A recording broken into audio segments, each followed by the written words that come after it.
தமிழக சட்டமன்றத்தில் நேற்று மானிய கோரிக்கை மீதான விவாதம் நடைபெற்று வந்தது. அப்போது உறுப்பினர்கள் எழுப்பும் கேள்விகளுக்கு துறை சார்ந்த அமைச்சர்கள் பதிலளித்து வருவார்கள். இந்நிலையில் சட்டமன்றத்தில் செங்கோட்டையனிடம் அதிமுக எம்எல்ஏக்கள் டெல்லி பயணம் தொடர்பாக கேள்வி கேட்டதாக தகவல் வெளியாகியுள்ளது.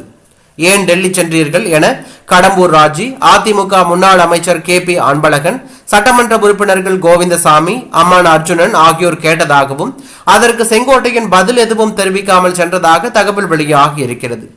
சட்டசபையின் தொடக்கத்தில் சபாநாயகர் அறையில் செங்கோட்டையன் அமர்ந்தது சர்ச்சையான நிலையில் தற்போது சபாநாயகர் அறையில் இருப்பதை தவிர்க்க 9:25 மணிக்கு சபைக்கு வந்திருக்கிறார். மேலும் தொடர்ந்து எடப்பாடி பழனிசாமிக்கு எதிரான மனநிலையிலேயே செங்கோட்டையன் இருப்பதாக தெரிவிக்கப்படுகிறது. இதை பற்றி பல தரப்பினரிடமிருந்து பல கேள்விகள் எழுந்து வருவதாக தகவல் வெளியாகி பரபரப்பையும் அதிர்ச்சியும் ஏற்படுத்தி உள்ளது.